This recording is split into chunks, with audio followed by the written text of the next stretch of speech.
Bonjour à tous. Alors, un petit live aujourd'hui pour vous parler des relations toxiques. J'espère que vous allez bien. C'est un sujet pour moi qui est très important parce que c'est avoir une relation harmonieuse, pour moi c'est essentiel pour avoir une vie harmonieuse. Donc parler aujourd'hui des relations toxiques, c'est pour essayer de trouver des solutions. Et il y en a. Je compte bien vous en proposer encore aujourd'hui. Posez-vous la question déjà si vous en avez. Donc si vous avez aussi dans votre vie des relations dites toxiques, qu'est-ce que c'est? C'est quelque chose qui effectivement vous pollue, quelque chose qui vous gêne, où vous n'êtes pas à l'aise et vous n'êtes pas vous-même, vous n'êtes pas authentique. Est-ce que vous en avez eu par le passé? Est-ce que vous en avez encore au présent? Est-ce que vous avez trouvé des solutions? Est-ce que où vous en êtes par rapport à ça? J'entends souvent, moi, dans mon entourage, des personnes qui disent justement oui, alors je ne m'entends pas avec un tel parce que cette personne est pervers narcissique. Ok. Ou bien dépendant affectif. Ou bien c'est un égoïste. Ou bien il ne m'écoute pas.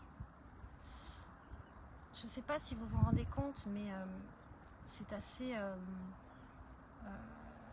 il y a un manque, finalement, il y a vraiment un manque de recul par rapport à la situation à partir du moment où on va désigner l'autre. Et c'est important de pouvoir toujours voir la situation sans avoir à poser d'étiquette. Je trouve ça un petit peu dommage de devoir enfermer toujours des gens dans des étiquettes. Je pars du principe que nous sommes tous en évolution. Nous cherchons tous à atteindre ce qu'on appelle le bonheur, donc une vie harmonieuse. Et à partir du moment où on désigne l'autre, en fait, on se coupe complètement de la situation. Et en fait, on va juger l'autre au lieu de juger la situation. Quand j'étais orthophoniste, j'avais énormément de mal. Un de mes devoirs en tant qu'orthophoniste, c'était de poser un diagnostic. Donc on faisait un test, et pour parler des enfants notamment, il suffisait qu'il y ait un retard de 18 mois par rapport à l'âge de lecture pour que cet enfant soit dyslexique. Et la plupart du temps, ces enfants avaient d'autres circonstances qui expliquaient finalement pourquoi ce retard était là. Que ce soit des circonstances, des problèmes physiologiques ou que ce soit justement des problèmes environnementaux. Et donc on procédait souvent par exclusion, il fallait qu'il n'y ait rien d'autre qui puisse perturber tout ça. Sauf qu'on est dans un système aujourd'hui où si l'enfant n'est pas diagnostiqué, il n'est pas pris en considération en fait. Donc on part du principe que cet enfant a des difficultés alors qu'en fait il a juste un raisonnement différent. Donc on est vraiment dans une époque où la différence n'est pas tolérée, où il faut qu'on soit tous dans le même moule et où finalement c'est pas porteur, c'est pas productif pour cet enfant. Et bien là, c'est un petit peu la même chose. Dans les relations, on n'a pas à juger une personne sur sa manière de réagir en fait. On a simplement à comprendre que cette personne a une manière de réagir par rapport à son vécu, par rapport à ses expériences. Les relations toxiques, elles se situent aussi bien dans un couple que dans les relations amicales et aussi dans les relations professionnelles. Vous avez l'impression que vous n'êtes pas entendu. Vous avez l'impression que c'est toujours l'autre qui décide à votre place. Vous avez l'impression de subir une pression, d'être dénigré, de ne pas être respecté. Et à partir de là, vous êtes en réaction. Et la relation devient toxique. Dans le couple notamment, souvent un homme va dire voilà, moi je veux, un homme ou une femme, peu importe, là aujourd'hui c'est vraiment dans les deux sens que ça va. Je recherche une personne qui soit attentive, qui soit douce, qui soit respectueuse, qui aille de l'avant, qui soit optimiste. Et puis qui soit grande, qui soit élancée, qui soit belle, qui soit distinguée, etc. etc. Quand on s'enferme comme ça dans un schéma, et que finalement la vie nous amène à rencontrer d'autres personnes qui ne sont pas du tout dans ce schéma-là, bien évidemment, on peut passer à côté. On peut passer à côté aussi, et donc c'est dommage parce qu'on ne s'ouvre pas finalement à ce que l'univers nous propose. Et c'est important de pouvoir justement arriver à ce que les relations puissent être fluides et qu'on soit tout le temps neutre. Dans une de mes vidéos, je disais justement il faut effacer l'ardoise. C'est-à-dire que c'est pas parce que dans le passé vous avez vécu des choses difficiles, des échecs sentimentaux, des échecs professionnels ou des échecs relationnels au niveau amical, que la relation qui vous attend au présent ou à l'avenir va forcément conduire au même résultat. C'est dans ce sens-là où je dis effacer l'ardoise. C'est se remettre en question. C'est vraiment se remettre en question pour pouvoir arriver à évoluer et à dépasser finalement les croyances que nous avons jusque-là. Je ne sais pas s'il est utile de définir réellement ce qu'est un pervers narcissique. Bon, je vais le faire en quelques mots. Donc le pervers narcissique dans la littérature, ce n'est pas franchement mon point de vue, mais dans la littérature, le pervers narcissique a cette incapacité à être dans l'empathie. Il est centré sur lui et a besoin, pour pouvoir exister, d'écraser l'autre. Donc ça va être briller en public et en privé, pouvoir avoir une mainmise et mettre une pression sur la compagne ou le compagnon pour pouvoir justement sortir la tête de l'eau et être. Donc là on est dans un jeu de manipulation. Dans ce jeu de manipulation, moi je vous ai invité aussi dans une de mes vidéos à vous intéresser à ce qu'on appelle le triangle de Karpman. Le triangle victime, bourreau, sauveur. Pourquoi on dit triangle? Parce qu'en fait, chaque protagoniste change de place. Un coup on est victime, un coup on est bourreau et un coup on est sauveur. Ça tourne en fait. C'est un cercle vicieux. Je ne sais pas pourquoi on dit triangle, parce que justement, je pense que c'est un côté dangereux, mais c'est un cercle vicieux. Et à ce compte-là, si le pervers narcissique, on le place dans le bourreau, si le pervers narcissique, on le place dans le côté bourreau, il y a un moment donné où il va se sentir victime, et puis où c'est l'autre protagoniste qui deviendra le bourreau. Donc dans ces cas-là, tout le monde peut être pervers narcissique. Il y a un moment donné, quand on subit une pression ou qu'on n'est pas bien dans une relation, on va avoir une tendance à se venger. Alors le terme est fort, mais en tout cas vouloir faire vivre à l'autre ce qu'il nous fait vivre. À partir de là, on tombe dans ce fameux cercle vicieux. Pour sortir de ce cercle vicieux, ça demande énormément de recul, ça demande pas mal d'introspection et ce que j'appelle moi la pleine conscience. C'est-à-dire se décentrer d'une situation pour pouvoir l'observer d'un œil extérieur. Alors vous me dites que effectivement quand on est dans la relation, c'est pas évident d'avoir un regard extérieur. Donc c'est souvent on fait appel à un ami, mais c'est pas toujours les amis les meilleurs conseillers puisqu'ils ne vivent pas votre situation. Donc même s'il peut y avoir de l'aide, il y a un moment donné où on perd une certaine objectivité aussi. On peut en gagner d'un côté, mais on en perd d'une autre puisque ça ne résonne pas spécialement avec ce qu'on vit. Vous subissez une pression donc d'un parent, d'un ami, d'un conjoint ou d'une conjointe et vous vous sentez vraiment très très mal, moins que rien, on va dire, voilà, vous vous sentez moins que rien. Il y a un moment donné, donc effectivement vous allez réagir, donc là vous êtes dans une situation de victime, hein, donc là vous allez vous plaindre à une tierce personne puisque l'autre n'est pas apte à vous écouter, et donc vous allez vous plaindre, et donc là vous vous situez en victime. L'autre peut aussi se placer en sauveur. À partir du moment où il y a une victime, il y a un sauveur. Et hop, vous trouvez une situation où vous sortez de ce rôle de victime. Et puis vous basculez sur un rôle de bourreau. Et donc là, dans ce rôle de bourreau, vous allez faire vivre à l'autre ce qu'il vous a fait vivre. Pour qu'il comprenne. Ça part peut-être d'un bon sentiment. Mais à partir de là, on ne sort pas de ce fameux cercle vicieux. Donc, la solution, quand on pense être dans cette situation-là, c'est vraiment de voir ce qui se passe à l'intérieur de vous. Donc si on prend un exemple, je n'ai pas mon mot à dire, c'est toujours l'autre qui décide pour moi, il ne me fait pas confiance, il part du principe que je ne suis pas apte à prendre des décisions ou à faire ce qu'il faut pour mon bien-être. Là, la question à se poser, c'est comment je peux sortir de cette situation? Comment comment moi, je peux me centrer pour arriver librement à être la personne que je suis. Donc la plupart du temps, on vous dit, hein, dès que vous rencontrez un pervers narcissique, fuyez. Ok.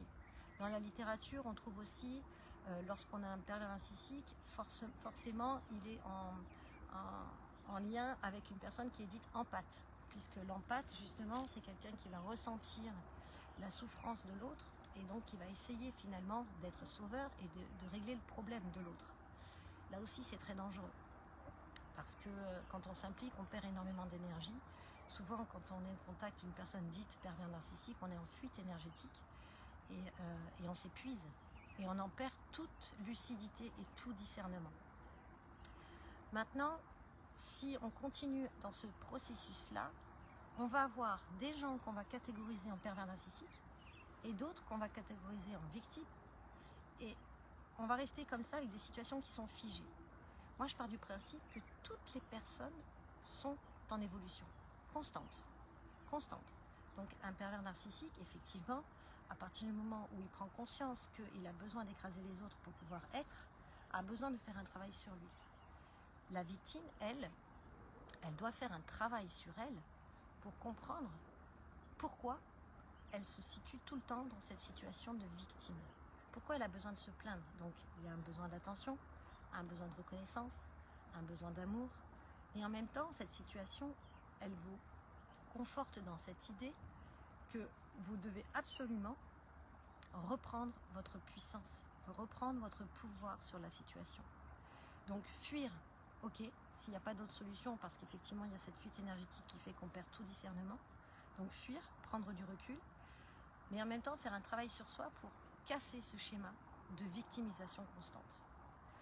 Dans les accompagnements que je fais, mon mot d'ordre, il est autonomie et responsabilisation. On doit se responsabiliser de tout. La victime n'est pas que victime. Dans une relation, on est deux. Et à partir de là, pour moi, chaque personne a sa part de responsabilité. Donc si effectivement la relation se poursuit, c'est soit que la victime prend conscience que cette situation ne lui convient pas et dans ces cas-là, elle fait son travail pour pouvoir sortir de ce rôle-là et pouvoir se libérer, et pas spécialement de l'autre personne, mais se libérer de la relation toxique. Soit elle est obligée effectivement de quitter son partenaire pour pouvoir justement prendre suffisamment de recul, retrouver un certain discernement, retrouver une puissance, sa force et pouvoir entamer une autre relation. C'est une expérience qui peut être douloureuse et en même temps très très très très enrichissante. Toute expérience pour moi qui est douloureuse aujourd'hui sera un cadeau et une richesse demain.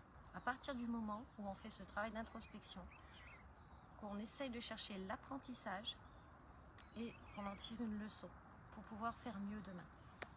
Donc moi, ce qui me chagrine aujourd'hui, c'est que si on dit qu'un pervers narcissique est attiré par un empathe et qu'un empathe est attiré par un pervers narcissique, ces deux catégories de personnes ne peuvent jamais être en relation, ne peuvent pas vivre de relations harmonieuses. Donc, quand on vous dit cette personne est un pervers narcissique, fuyez, vous condamnez la personne et vous l'enfermez finalement dans une étiquette qui ne l'aidera absolument pas à évoluer. C'est pour ça que j'aime bien dire le pervers narcissisme et non pas désigner la personne ou parler justement de relations toxiques. La relation est toxique. Il y a deux protagonistes qui forment une relation et c'est les deux acteurs de cette relation qui font que la relation est toxique ou pas. Donc je vous invite vraiment à travailler sur ce fameux triangle dramatique, on l'appelle, de victime, bourreau, sauveur, pour comprendre ce qui se joue dans la relation. Je crois que je l'ai dit dans une de mes vidéos aussi, où j'ai une de mes filles qui, souvent quand elle était petite, me disait « Maman, j'ai quelque chose à te demander, mais je suis sûre que tu vas dire non. » On s'arrête là 2 secondes. Là, il y a une induction, c'est pas méchant, hein, mais là, il y a une induction. C'est-à-dire que je suis sûre que tu vas dire non. Qu'est-ce que ça me fait? Moi, personnellement, en tant que maman, ça m'allait pas. C'est-à-dire que elle me renvoie cette image que je dis toujours non. bon, bah, je vais la surprendre, puis je vais dire oui. Et puis bah, là, des fois, je pouvais le regretter, hein, parce que je pouvais dire oui avant même qu'elle me dise de quoi il s'agissait. Et la plupart du temps, bah, c'était pas, voilà, c'était pas super. Là, je ne vais pas dire que ma fille était une manipulatrice, c'était pas le cas, puisque c'était quelque chose, bon, déjà c'était une enfant, donc c'était quelque chose de, elle teste. Et moi, l'adulte, je devais sortir de cette situation. Donc sortir de cette situation, c'est ok, personnellement, qu'est-ce que ça me fait? Pourquoi je ressens ce besoin de dire oui alors que je ne sais même pas d'abord de quoi il s'agit? Donc c'est tout de suite pouvoir être en conscience et se demander quelle est la blessure finalement qui vient de s'ouvrir à ce moment-là. Comment je me sens, qu'est-ce que je me dis, qu'est-ce que mon corps me dit. Et à partir de là, on fait ce travail d'introspection pour pouvoir justement évoluer. Des blessures, j'en ai eu des tonnes, j'en ai encore, que je soigne chaque jour, gentiment, je pense. Et pour moi, c'est un travail qui est très, très, très, très valorisant, parce que justement, je me vois évoluer. Je me vois évoluer et je n'ai pas toujours été la personne que je suis aujourd'hui. Par contre, ce que je peux dire, c'est que la personne que je suis aujourd'hui est celle qu'elle est, grâce à tout ce parcours qui a été. Donc c'est là où la richesse finalement des expériences, et même des échecs, et même des expériences douloureuses, fait que aujourd'hui, ça apporte une note nouvelle, un renouveau, et quelque chose qui est prometteur pour demain. Dans les relations donc dites toxiques, on a aujourd'hui des solutions comme la communication non violente. Je ne sais pas si vous connaissez, mais la communication non violente, c'est justement une base de départ pour que l'autre entende ce qu'il se passe en vous et non pas toujours se sente accusé. Donc oui, tu me dis toujours si, et moi j'en ai marre, et tu es toujours comme ci, et tu es toujours comme ça. Ah, à partir du moment où on accuse l'autre, on est dans une impasse. Une impasse parce que l'autre va se sentir accablé, va se sentir coupable, et peut-être que la réaction sera de la colère. Alors que si, dans une situation qui ne vous convient pas, vous dites « quand j'entends que tu me dis que je ne suis pas raisonnable, hein, on va sortir un exemple bateau, quand j'entends que tu me dis que je ne suis pas raisonnable, c'est bizarre parce que ça me rappelle aussi les remontrances qu'on pouvait me faire quand j'étais enfant, et puis du coup je me dis ah mais non, j'ai pas changé, et puis enfin ça me va pas quoi. Est-ce que tu pourrais pas trouver un autre est-ce que tu pourrais m'expliquer finalement qu'est-ce qui te fait dire ça et pourquoi? Donc là vous voyez en fait au niveau émotionnel on est un petit peu coupé, c'est-à-dire qu'on est coupé de ce qui a fait ce qu'on est aujourd'hui, avec tout son bagage, toutes ses valises, tout ce qui fait qu'aujourd'hui on est plombé par le poids du passé. Alors ça peut être son vécu, hein, ça peut être du transgénérationnel, c'est-à-dire que tout ce qu'on a pu vous transmettre dans l'enceinte de votre famille, votre éducation. Et des fois ça peut aller vraiment de génération en génération. Et donc là ce poids du passé vient et il est un peu en dissonance avec cet environnement où tout évolue, où nous évoluons. Et donc dans ces cas-là, on a des fois des femmes qui vont exploser littéralement pour pouvoir acquérir une liberté qui n'a pas été accordée jusque-là. Au niveau masculin, c'est un petit peu pareil. L'éducation fait que l'homme doit être fort, l'homme ne doit pas pleurer, l'homme doit pouvoir surmonter toutes les situations avec fair play. Et c'est pour ça qu'il y a des métiers d'ailleurs qui ont été vraiment réservés aux hommes, qui maintenant sont ouverts aux femmes, mais qui étaient plus réservés aux hommes, comme ceux qui demandaient une grosse activité physique, ou alors des circonstances qui peuvent être difficiles, comme celle de la police, ou des pompiers, ou dans l'armée par exemple. Et de penser que finalement c'était réservé aux hommes parce qu'il n'y avait qu'eux qui pouvaient être comme ça, parce qu'on les éduquait comme ça. L'éducation, finalement, elle vous donne une base. Quand vous êtes enfant, on en est finalement, on est soumis finalement à cette éducation qu'on reçoit. Soit elle est un poids quand on est adulte, soit elle devient un cadeau aussi. Parce qu'elle vous montre ce que vous ne voulez plus finalement. Ou ce que c'est un modèle, c'est soit on le suit, soit on le rejette. Et c'est très bien au final, tout est juste et parfait. C'est-à-dire qu'à un moment donné, vous vous dites, bon, moi on m'a toujours enseigné qu'un homme devait être fort, un homme devait être le chef de la famille, il doit subvenir aux besoins de sa famille, il doit gérer tout l'administratif, j'en sais pas, hein, je vous donne des exemples comme ça. Il doit réparer tout ce qui se casse dans la maison, donc il doit être bricoleur. Et puis comme les temps changent aujourd'hui, il doit aussi pouvoir s'occuper des enfants, il doit aussi pouvoir gérer la maison au niveau des courses, le ménage parfois. Et puis au final, on se rend compte qu'il y a beaucoup de choses qui peuvent être interchangeables entre un homme et une femme. Il n'y a pas spécialement de rôle prédéfini. On se rend compte qu'on est juste humain et qu'on a forcément une prédestination à nos aspirations. Et nos aspirations profondes, elles sont dans notre cœur. J'ai lu là récemment une définition qui était très belle pour dissocier l'homme de la femme avec des polarités. En fait, on expliquait qu'une femme avait une vulnérabilité extérieure et une force intérieure. Alors que l'homme, lui, pouvait avoir une force extérieure et une vulnérabilité intérieure. Quoi qu'il en soit, les deux sont indissociables et les deux sont à exprimer. Donc si on se voyait plutôt avec nos ressemblances plutôt qu'avec nos différences, un homme et une femme seraient beaucoup plus à même de s'entendre. C'est-à-dire qu'il y a des moments où l'homme va pouvoir se sentir vulnérable et la femme va pouvoir faire preuve de force pour pouvoir le porter. Et le porter pour qu'il puisse de nouveau reprendre sa force et laisser la femme pouvoir exprimer sa vulnérabilité. Et donc c'est vraiment un jeu. Donc moi je vois un petit peu le sigle de l'infini qui en permanence va pouvoir s'équilibrer. Donc c'est une balance qui fait que l'homme, peu importe, il n'y a pas un quota puisqu'on ne va pas comparer les hommes entre eux ou les femmes entre elles. On va juste dans la relation essayer d'équilibrer les polarités de l'homme et les polarités de la femme. Et à partir du moment où ils s'entendent dans ces polarités-là, quand ils les acceptent, l'harmonie peut exister. Donc dans la communication non violente, c'est vraiment faire preuve de vulnérabilité pour dire à l'autre, voilà, j'ai un problème. C'est pas toi mon problème, c'est quand j'entends ce que tu me dis, voilà ce que ça me fait. Et là, on dépose sa vulnérabilité.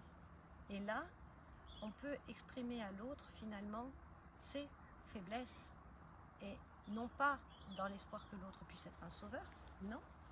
L'autre doit rester neutre, pouvoir entendre et pouvoir justement accompagner sa partenaire ou son partenaire à reprendre son pouvoir.